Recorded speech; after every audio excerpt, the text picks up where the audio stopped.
Hello guys, transport across the cell membrane. Last session में हमने passive transport discuss किया। आज हम डिस्कस करेंगे एक्टिव ट्रांसपोर्ट। तो सबसे पहले एक्टिव ट्रांसपोर्ट क्या होता है? एक्टिव ट्रांसपोर्ट मतलब सब्सटेंसेस का जो ट्रांसपोर्ट होता है, transport of substances against the gradient, electrical या केमिकल या प्रेशर ग्रेडियंट। ठीक है, अगर ये अगेंस्ट द ग्रेडियंट है तो इसमें एनर्जी चाहिए, तो it requires expenditure of energy. ठीक है, और ये एनर्जी आती कहाँ से?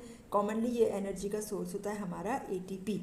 कौन कौन से जो सब्सटेंसेस है जिनका एक्टिव ट्रांसपोर्ट हो रहा है, एक्टिव ट्रांसपोर्ट से ट्रांसपोर्ट होते हैं, तो इसमें आएंगे हमारे आयंस जैसे कि sodium, potassium, calcium, hydrogen ions, chloride and iodide ions, और साथ में glucose, amino acids and urea.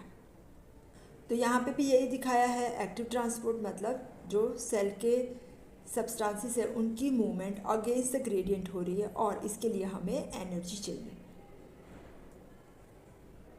Active transport के कौन कौन से टाइप्स होते हैं? तो एक्टिव ट्रांसपोर्ट के मेनली दो टाइप्स होते हैं। एक है हमारा प्राइमरी एक्टिव ट्रांसपोर्ट और दूसरा है हमारा सेकेंडरी एक्टिव ट्रांसपोर्ट। तो सबसे पहले स्टार्ट करते हैं primary active transport. Primary active transport जो इसे प्राइमरी क्यों कहते हैं? क्योंकि यहाँ पे जो एनर्जी का सोर्स है ना वो प्राइमरी है, एटीपी। इसका इम्पॉर्टेंट एक एग्जांपल है सोडियम पोटेशियम पंप, या इसे दूसरा एक और भी नाम है कि सोडियम पोटेशियम एटीपीएस भी कहते हैं। तो यहाँ पे ये जो सोडियम पोटेशियम पंप या सोडियम पोटेशियम एटीपीएस क्या करता है? हमारा ये पंप सोडियम आयंस का ट्रांसपोर्ट करेगा और पोटेशियम, दोनों का ऑपोजिट डायरेक्शन में। ये जहाँ पे ऐसे जो सोडियम आयंस है उसको सेल से बाहर लेके जाएगा और पोटेशियम आयंस को सेल से अंदर लेके आएगा। और इससे क्या होगा कि जो सेल के अंदर और बाहर सोडियम और पोटेशियम का कंसंट्रेशन है वो मेंटेन रहेगा।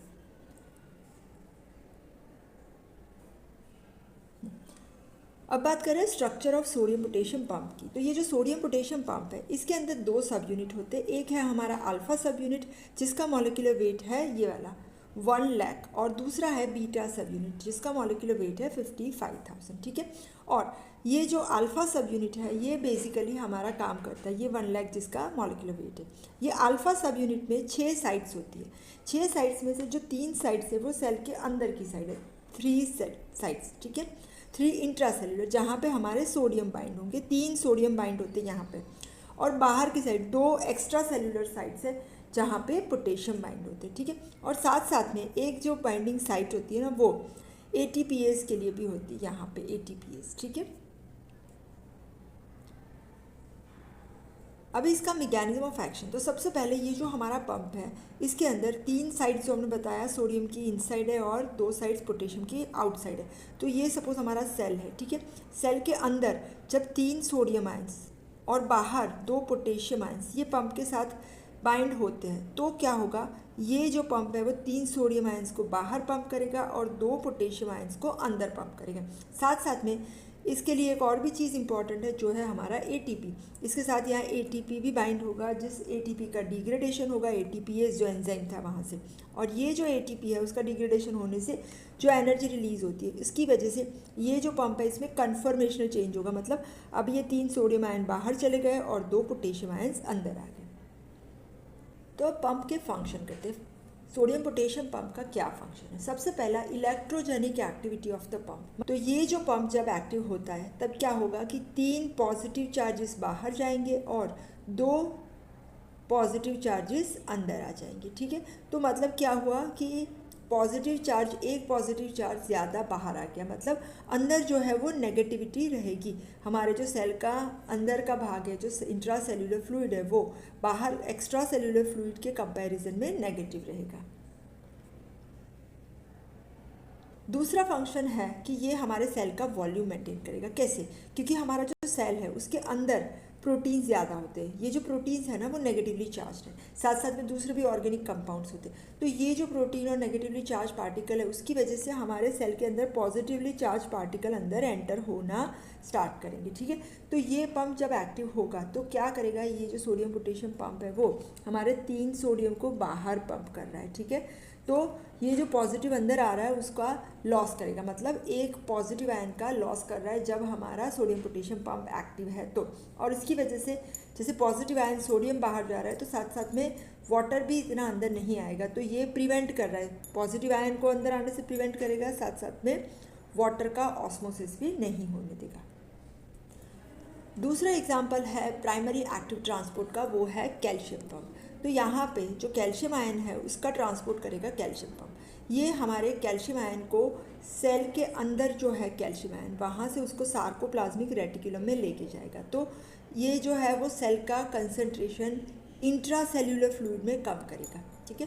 तो ये जो पंप है वो भी एक्टिव ट्रांसपोर्ट, इसे भी प्राइमरी एक्टिव ट्रांसपोर्ट कहते हैं। क्यों? क्योंकि इसमें भी एटीपी में से एनर्जी लिबरेट हो रही है, एनर्जी मिल रही है, ठीक है। ये हमारे सार्कोप्लाज्मिक रेटिकुलम में होता है। सार्कोप्लाज्मिक रेटिकुलम क्या होता है? स्केलेटल मसल का जो सेल है इसका स्मूथ एंडोप्लाज्मिक रेटिकुलम। तो यहाँ पे क्या होगा, कैल्शियम आयन को पंप करके सार्कोप्लाज्मिक रेटिकुलम के अंदर लेके जाएगा, ठीक है। एक और एग्जाम्पल है H+ पंप, हाइड्रोजन पंप। तो ये भी हाइड्रोजन आयन से उनको एक्टिवली ट्रांसपोर्ट करेगा और यहाँ पे भी एनर्जी जो आ रही है वो ATP से आ रही है, इसीलिए इसे भी पंप या प्राइमरी एक्टिव ट्रांसपोर्ट कहते हैं। ये जो है हमारे स्टमक के जो पैराइटल सेल्स होते हैं गैस्ट्रिक ग्लैंड के, इसके अंदर हाइड्रोजन पंप होता है। साथ साथ में किडनी ट्यूब्यूल्स में भी हाइड्रोजन पंप होता है जो H+ आयन को ट्रांसपोर्ट करेगा। तो ये हो गया हमारा प्राइमरी एक्टिव ट्रांसपोर्ट। नेक्स्ट है हमारा सेकेंडरी एक्टिव ट्रांसपोर्ट। तो सेकेंडरी एक्टिव ट्रांसपोर्ट क्या होता है? सेकेंडरी एक्टिव ट्रांसपोर्ट है, इसमें जो एनर्जी आ रही है ना, तो ये जो एक्टिव ट्रांसपोर्ट के लिए जो एनर्जी है वो कहाँ से आएगी? वो डिराइव्ड होती है सेकेंडरीली। कैसे?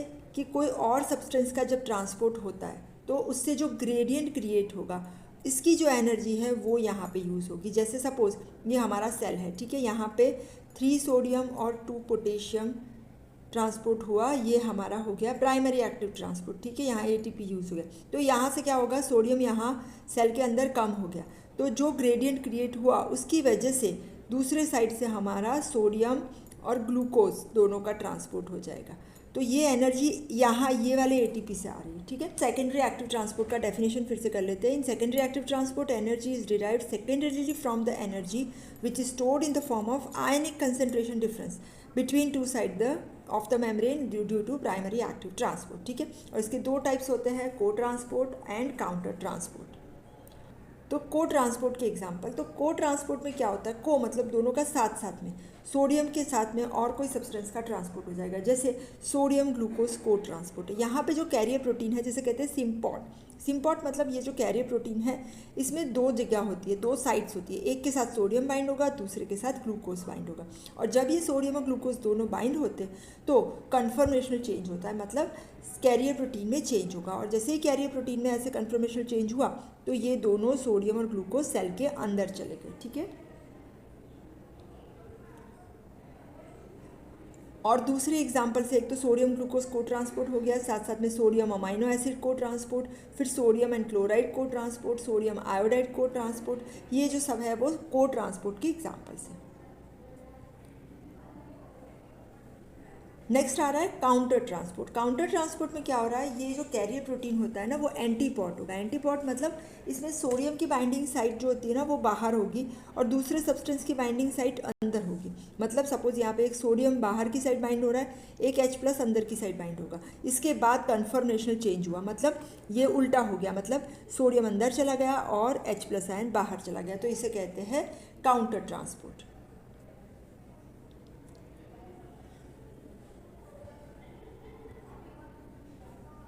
दूसरे काउंटर ट्रांसपोर्ट के एग्जांपल से सोडियम पोटेशियम काउंटर ट्रांसपोर्ट। एक सोडियम एक पोटेशियम, ये याद रखना है, यहाँ एक सोडियम और एक पोटेशियम जा रहा है। ये active transport primary active transport नहीं है। प्राइमरी एक्टिव में क्या होता था, 3 सोडियम और 2 पोटेशियम का ट्रांसपोर्ट होता है, ठीक है। हाँ, फिर दूसरा आएगा सोडियम हाइड्रोजन, एक पॉजिटिव और एक पॉजिटिव, सोडियम एंड हाइड्रोजन। फिर सोडियम कैल्शियम काउंटर ट्रांसपोर्ट, फिर calcium potassium counter transport, calcium magnesium counter transport और क्लोराइड बाइकार्बोनेट काउंटर ट्रांसपोर्ट। तो ये सब हो गए काउंटर ट्रांसपोर्ट के एग्जाम्पल। तो यहाँ पे हमारे एग्जाम्पल से को ट्रांसपोर्ट में sodium chloride, sodium glucose, sodium amino acid, और काउंटर ट्रांसपोर्ट में है sodium hydrogen, sodium calcium counter transport. तो ये हो गया हमारा एक्टिव ट्रांसपोर्ट। अब डिस्कस कर रहे हैं special categories of transport. Special categories of transport में हमारा एक आ रहा है बल्क फ्लो, फिर एंडोसाइटोसिस, फिर एक्सोसाइटोसिस, फिर ट्रांससाइटोसिस, फिल्ट्रेशन एंड ऑस्मोसिस। एक के बाद एक डिस्कस कर रहे हैं।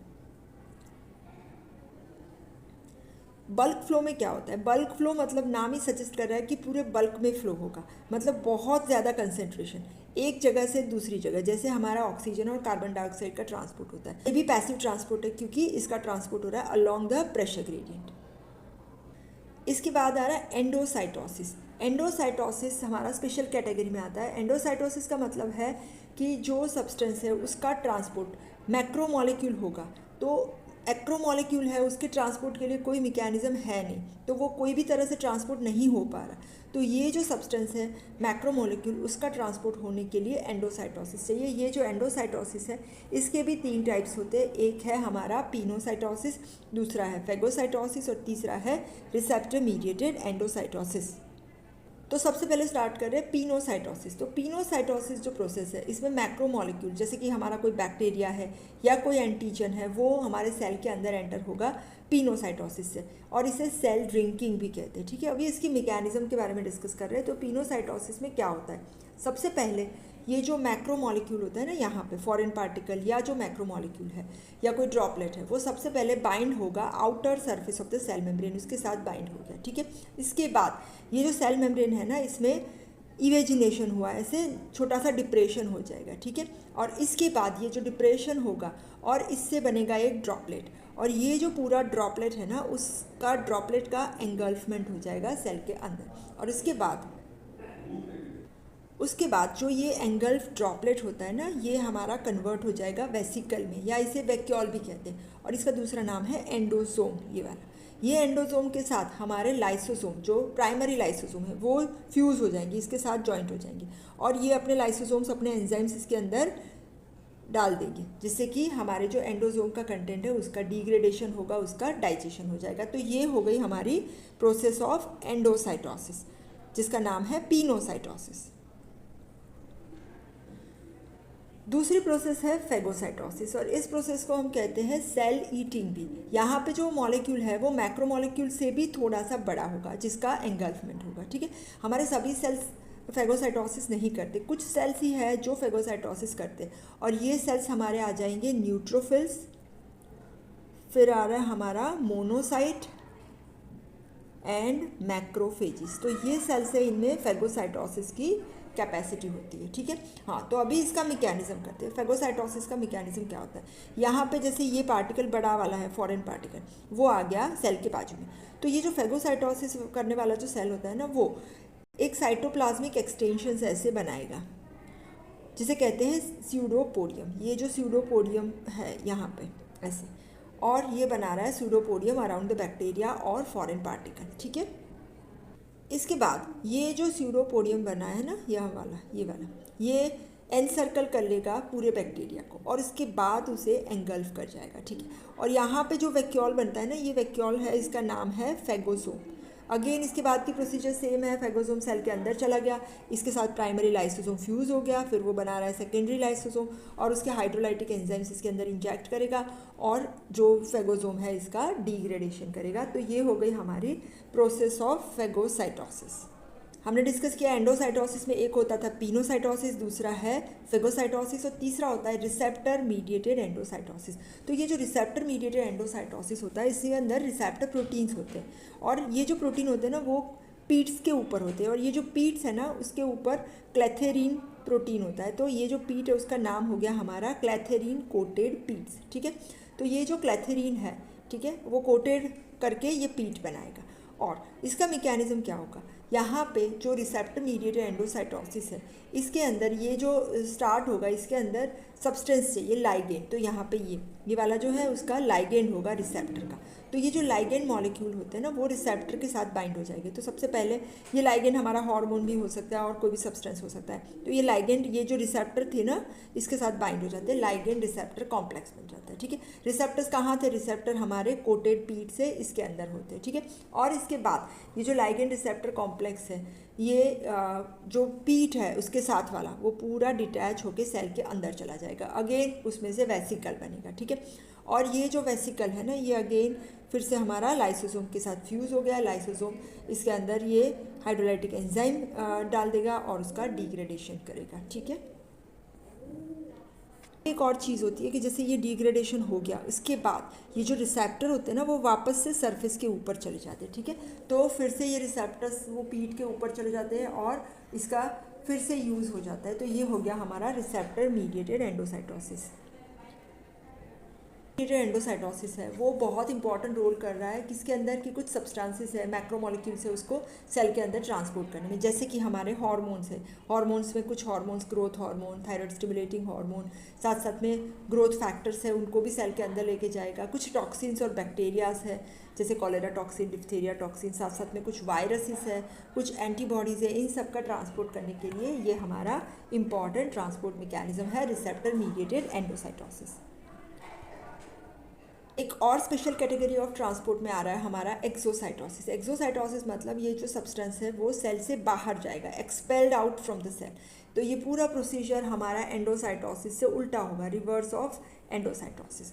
तो यहाँ पे इसका काम क्या होता है, एक्सोसाइटोसिस क्यों होता है? अगर कोई सेल अपने अंदर कुछ सिक्रीट कर रहा है तो ये जो सिक्रीटरी सब्सटेंसेस है ना वो सेल से बाहर कैसे जाएंगे, एक्सोसाइटोसिस के थ्रू। तो यहाँ पे क्या होगा, ये जो सिक्रीट किया हुआ सब्सटेंस है वो पूरा वेसिकल के अंदर आ जाएगा, ठीक है। फिर ये जो वेसिकल है ना वो धीरे धीरे मेम्ब्रेन तक पहुँच जाएगा। फिर जो सेल की मेम्ब्रेन और वेसिकल की मेम्ब्रेन एक दूसरे के साथ फ्यूज़ हो जाएगी और इसके बाद ये जो वेसिकल का जो कंटेंट है वो बाहर एक्सक्रीट और बाहर एक्सोसाइटोसिस हो जाएगा।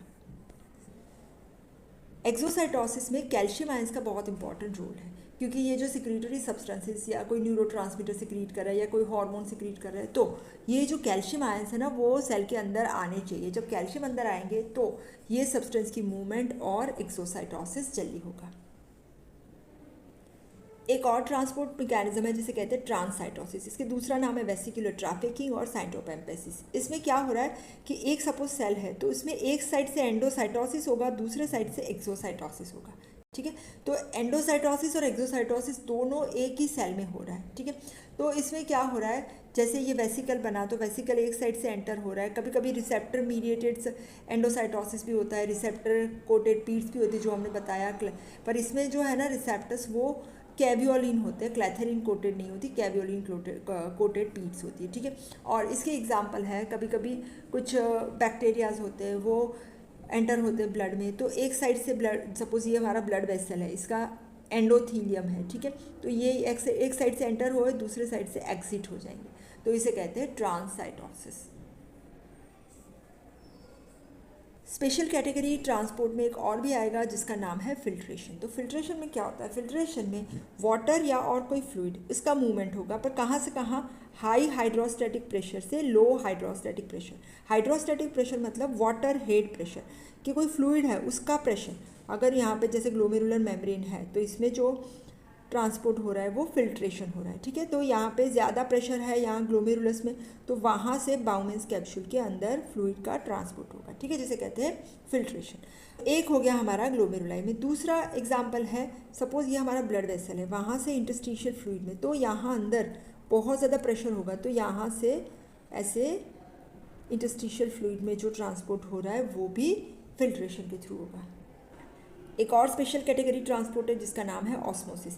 इसे कहते हैं स्पेशल टाइप ऑफ डिफ्यूजन। इसमें क्या हो रहा है, इसमें हमारा जो वाटर या फ्लूइड है उसका मूवमेंट, या फिर कोई सॉल्वेंट भी बोल सकते हैं, इसका मूवमेंट कहाँ से कहाँ होगा, लो सॉल्यूट कंसनट्रेशन से हाई सॉल्यूट कंसनट्रेशन के टूवर्ड्स होगा। पर यहाँ पे इंपॉर्टेंट बात ये है कि जो मेम्ब्रेन होती है ना वो सेमी परमेबल होती है, मतलब ये जो मेम्ब्रेन है ना सभी सब्सटेंसेस को पास नहीं होने देगी। ये मेम्ब्रेन, सपोज ये देखो जैसे दो लिक्विड्स है, ठीक है, उसको सेपरेट किया है, एक साइड पे सॉल्यूट ज़्यादा है, एक साइड पे सॉल्यूट कम है, और ये जो मेम्ब्रेन है ना वो सॉल्वेंट को ही पास होने देगी।